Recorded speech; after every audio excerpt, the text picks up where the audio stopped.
The next day, I woke up early and felt like going around town to see how the locals go about with their daily lives.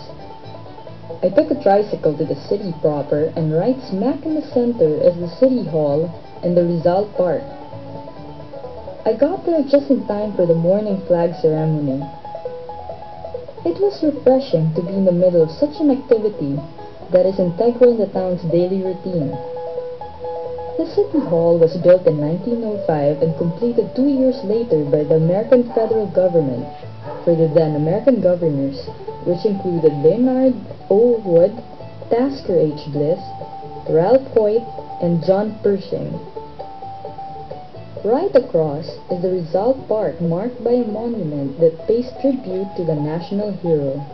I instantly recognized several of the characters from Rizal's famous novels and pondered on the historical significance of this shrine. From the word libertad in Rizal's two novels, it was easy for me to assume that freedom was the integral message here.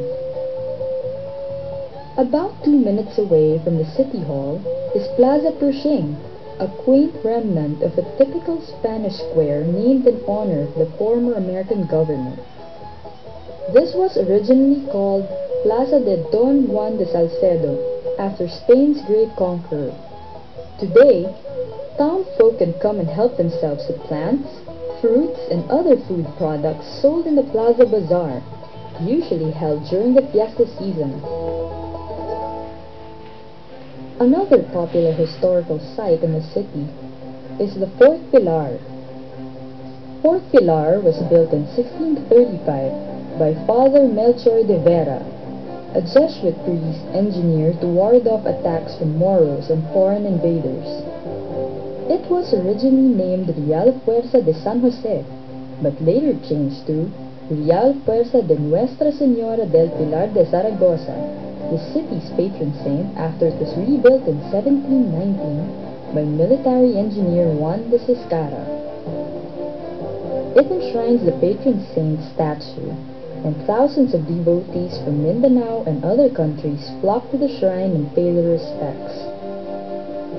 The fort includes a national museum and a patio, and has become a venue for cultural events.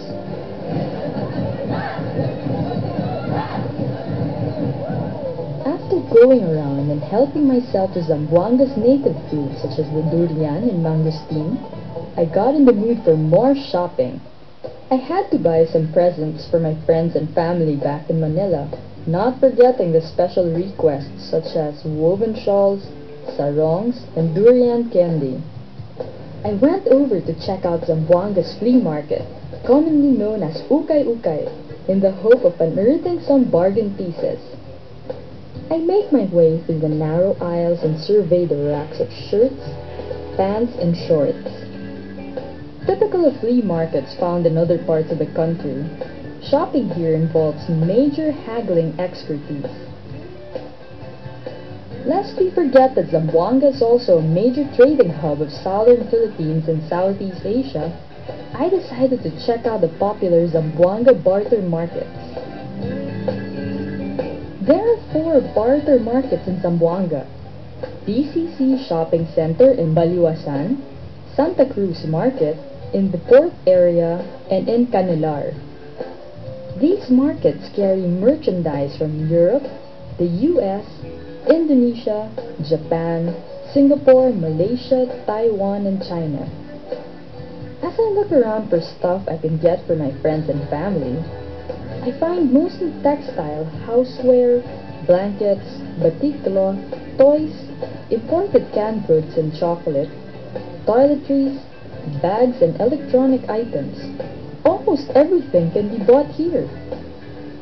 I was interested in the woven shawls and batik cloth, and I looked around to compare prices.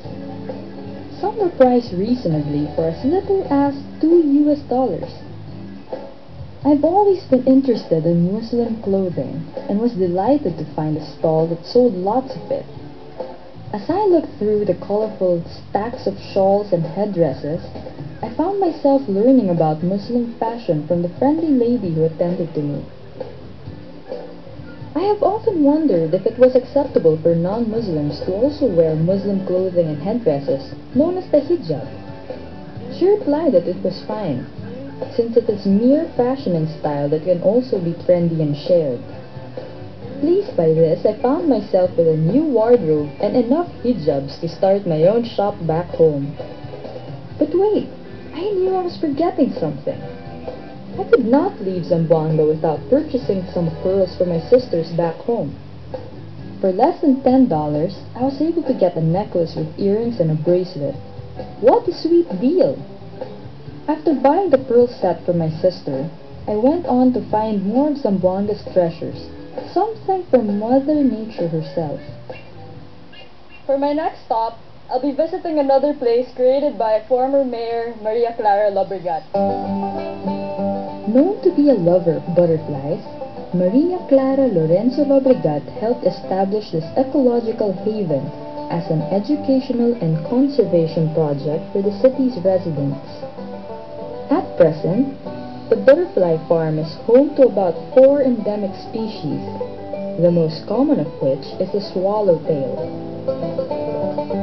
Becky, the farm supervisor, was kind enough to offer some insight on the life cycle of butterflies. The complete cycle of breeding butterflies, from eggs to pupa, caterpillar, and the real butterflies that you can see around.